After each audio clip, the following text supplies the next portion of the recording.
This episode is sponsored by Lines, the new mobile wait time application from touringplans.com. Visit it at m.touringplans.com and you'll see predicted and actual wait times for all 4 Disney parks, plus FastPass distribution times, as well as predicted crowd wait times over the next 2 hours. We'll also tell you interesting things like when FastPass is expected to run out for the rest of the day, and lots of other useful information, including park hours, extra magic hours, and crowd level predictions. So visit m.touringplans.com for more information. This is Walt Disney World Today. Give us 5 minutes and we'll give you the world.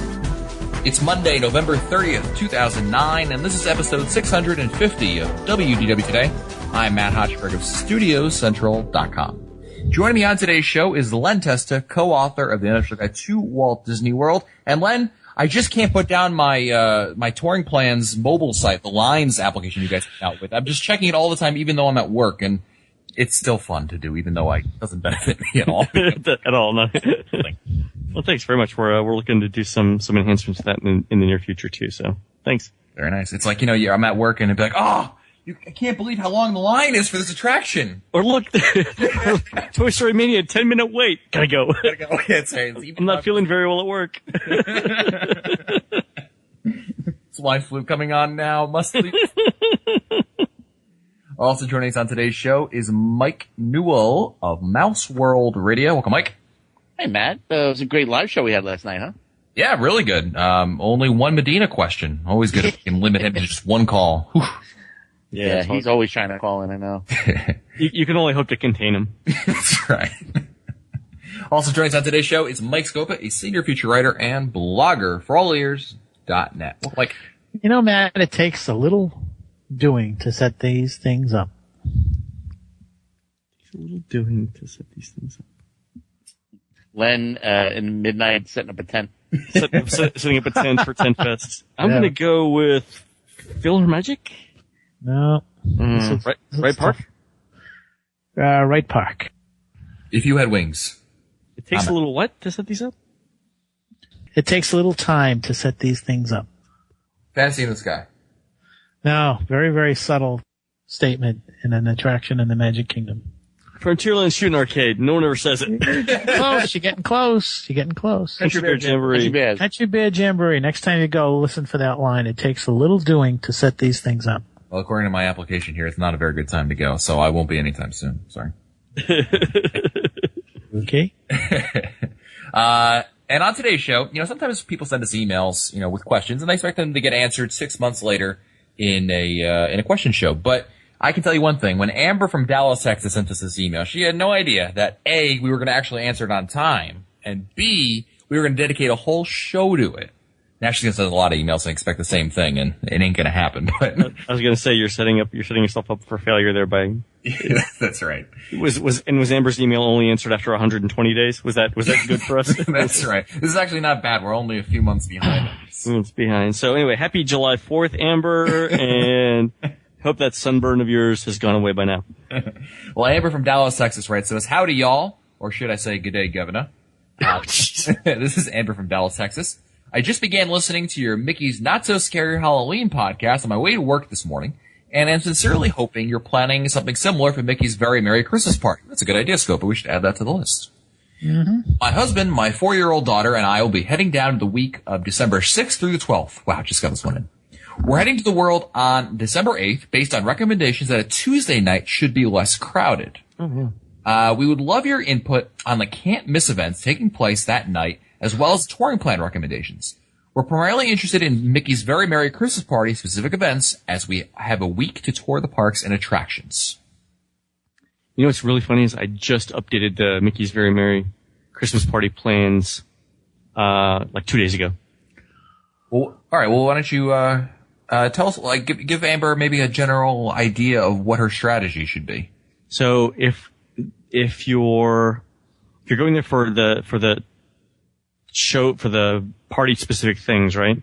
Mm-hmm. What I would do is I like starting off, get there around 6 o'clock, right? And then do whatever you want in Tomorrowland. I think that it follows the same pattern that Mike and I've talked about for years. Do whatever you want in Tomorrowland. There's a 7:45, a Totally Tomorrowland Christmas show that I think would be useful to catch. So if you get there around 6, you could do Space Mountain. You could do Buzz Lightyear. You could do maybe the TTA, maybe catch a Monsters Laugh Floor Comedy Club, and then get in line for the Totally Tomorrowland Christmas show. Can I back you up there for a second, Len? I think what you want to do probably even before the party starts is go check out the tree lighting ceremony where the castle lights come on. Ah, right. Right, and that's at, I want to say 6. I know it happens during regular park hours because they allow regular guests to check it out.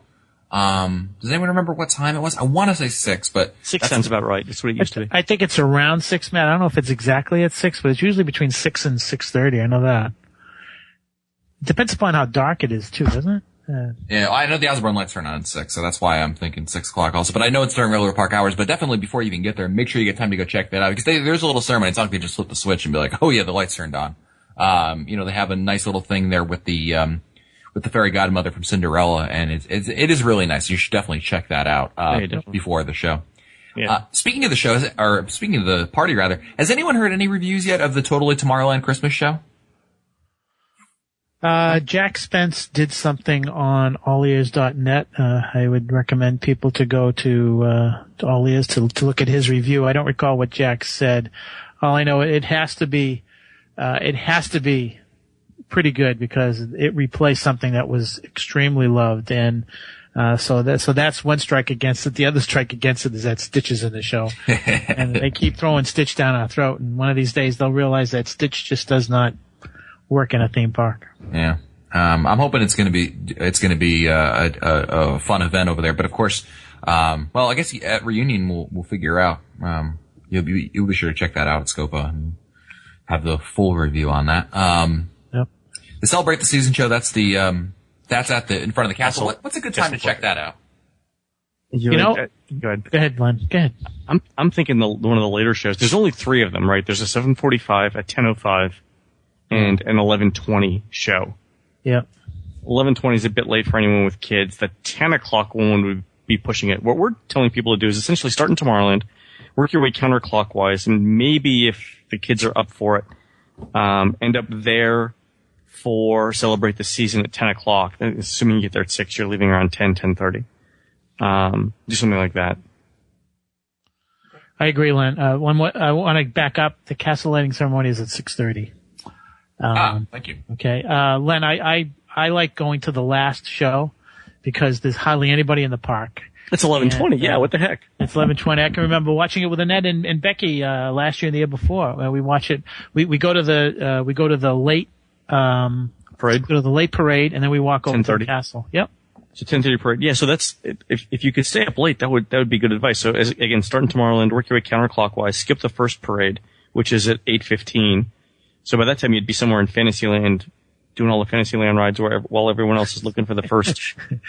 And then the best part is walking out of the park, and as you're going underneath the train station, you see Mickey dressed in Victorian garb waving to the kids, and the kids, are pulling their parents who are just dead tired. Look, Dad, it's Mickey. It's Mickey. It's Mickey. And the father saying, let's go. Yeah, exactly. Have you been to Belle's Enchanted Christmas?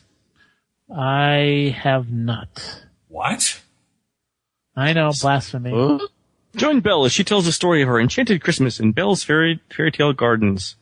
Showtime 7:30, 8:50, 9:55, and 11. So you could catch the 9:55 one of those instead of the 10:05 Celebrate the Season. The thing that I'm trying to figure out wouldn't that be kind of loud? I mean, I guess the Belle's Enchanted Christmas doesn't really. Yeah, I mean, I think the other thing, when we're talking about these shows also is you want to, if you haven't noticed it, to kind of wait out the kiddies because. Bah, humbug.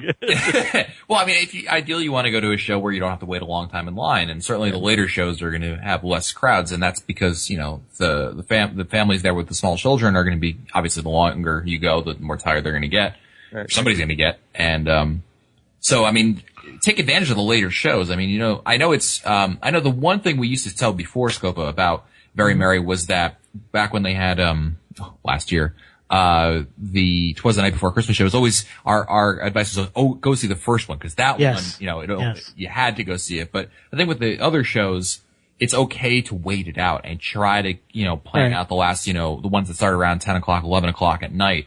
Yep. And take advantage of that. I agree. I think one of the other things that they've added this year, I believe, is that they've added a few more character meet and greets around the park. So you'll see more opportunities to take your photo with Mickey and Minnie and Alice and Donald and Woody and Aladdin and all Beauty and the Beast dressed up in their Christmas garb.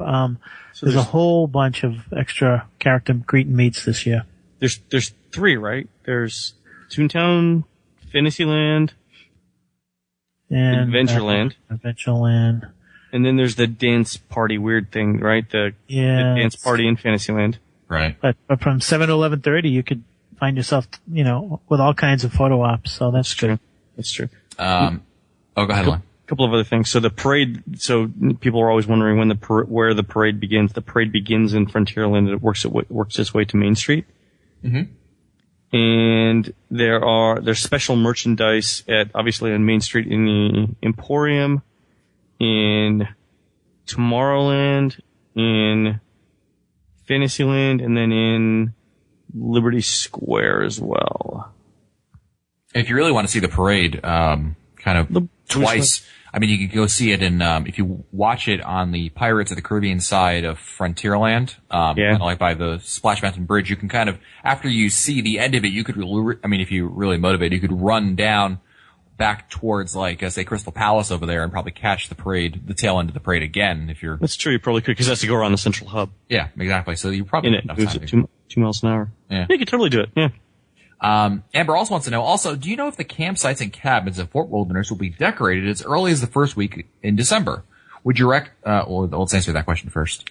Yes, definitely. Yeah. It's like, obviously the closer to Christmas you get, the more decorations you're going to get, but I still say it's going to have a fair amount of decorations over there. You know why? Because a lot of those people go down there and stay a month. So they decorate. They start in September. Yeah. That's Disney, not the people that are staying there. Oh, sorry. Totally confused there for a second. All right, cool. Yeah. No, but they do. A lot of them, will spend the month there, and they're already set up. Yeah. Would you recommend the carriage ride around Fort Wilderness or the sleigh ride from Wilderness Lodge? I'm not a huge fan of either of those things, but I never got into that. Yeah, I mean, I can see them both. Really? I hate those things. I mean, I am not a horse-drawn carriage anything. You're just a Grinch, aren't you? Totally. Bah, humbug. I would I've done the carriage ride at Fort Wilderness. I have not done the sleigh ride. They used to have the sleigh ride at Fort Wilderness also, but they got rid of those now. It's just carriage rides all around. But they have a horse-drawn sleigh now this year also. I'm not sure if it's the same one, but I would personally. I mean, I like the carriage ride at Fort Wilderness. It's nice. I would check that one out, because the other thing to keep in mind that has an advantage over Wilderness Lodge is it goes back to the other question, which was that there's going to be decorations going on over there at the campsites, and you'll be able to see some of those from the carriage ride. So that'll kind of add a little something to it, considering it won't be that cold, or you know what I mean. So Matt, that carriage ride, is that like for 2 people, and how much is it? It's more than, I think it can take more than 2 people. I believe it takes about 4 people. Let me get the info on that. It's, I know the prices, of course, went up. What is it, $500? Pay for the horse. Yeah. As long as he's not eating chili pepperinos. Rusty. What? Rusty, yeah. It's Rusty. Holiday sleigh. Well, there's holiday sleigh rides. Those are $60 a person. $60 for a group, up to 4 adults or 2 adults with 3 children. So yeah. So 4 people basically. And those are $60. At 25 minutes, it goes for about 30 minutes. That's about $1 a minute, or give or take. It's not, I mean, I think it's not, I don't think it's not a bad idea. I like it. So that'd be my pick. I mean, I don't think you go wrong with either. The advantage of the carriage rides is that it's just you, the 4 people there in your group. They have the, sleigh rides, which she's talking about at, Wilderness Lodge, and that's obviously more of a communal thing, I believe, unless they're just converting the carriages into sleds. But In any case, it's up to you. I would rather go just for the decorations at Fort Wilderness over Wilderness Lodge. So that's what puts it over the top for me. Amber also wants to know, what time of evening would you recommend for either of these tours? I would go for later, just make sure it's dark out. It does get dark pretty early in Florida in the evening, but I mean, I think they start doing them in the, early evening, but I would rather, maybe do it after dinner. That'd be nice. Have a nice dinner somewhere on the monorail resorts and then take the boat over to, Fort Wilderness and check it out. And finally, if crowds were not a concern, where would be the perfect spot to view both Spectrum Magic and Wishes? We watched from Liberty Square 2 years ago and didn't get to see Tinkerbell fly, so that's a priority this visit. Wow, that's a good question. Wow, Spectro and, Yeah, see, that's tough, because I always like to watch my parades in Frontierland and then move. But obviously that's not in the cards here. See, right now Scope is trying to decide if he should give out his good spot or say, I don't know. Well, I recently, when I was there in October on a surprise visit, I watched the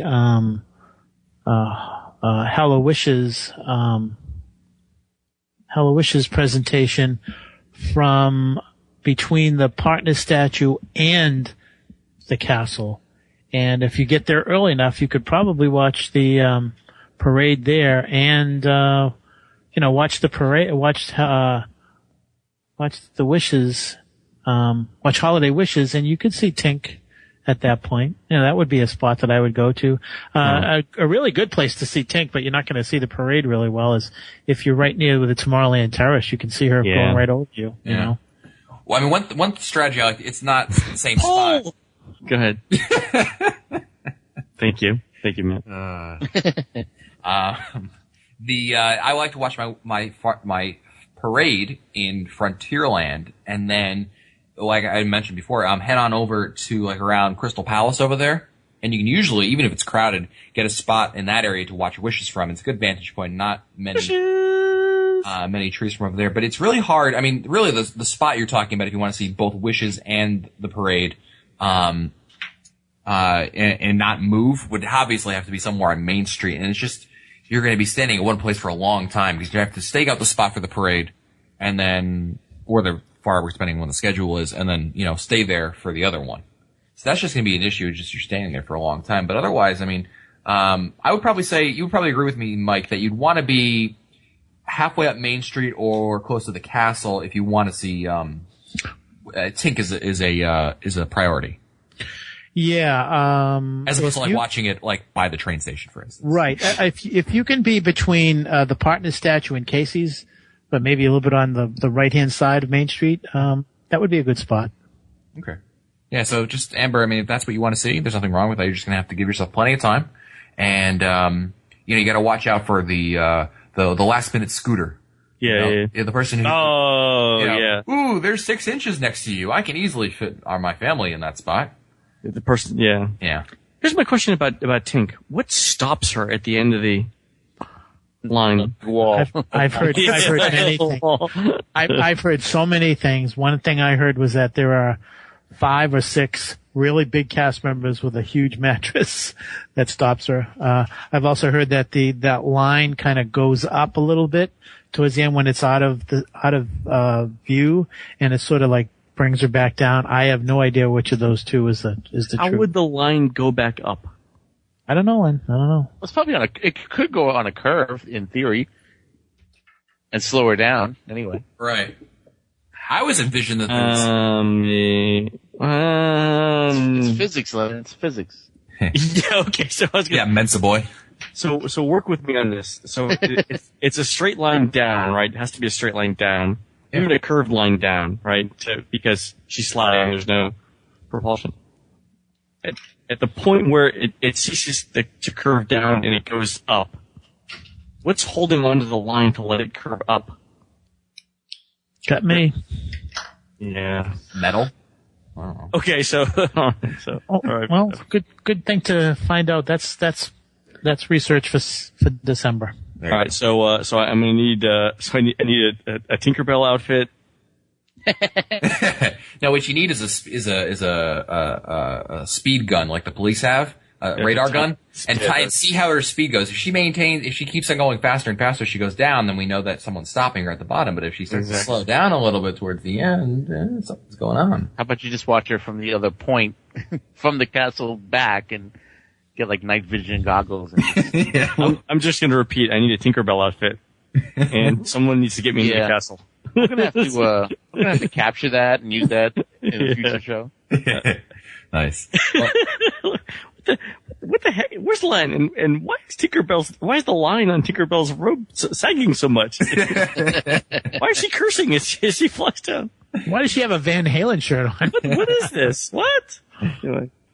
Well, I'm sure Amber never expected quite this level of detail in her answers. Oh, no. Neither did I. Yeah. But thank you, Amber, for your question, and that'll do it for us today. If you want to find our older episodes, read our show notes, or send us your comments, visit the WDW Today website at WDWToday.com. For Len Testa, Mike Scopa, and Mike Newell, I'm Matt Hochberg. We'll see you on the next show. Stupid Judy, stupid energy. This has been a production of Mouse World Radio.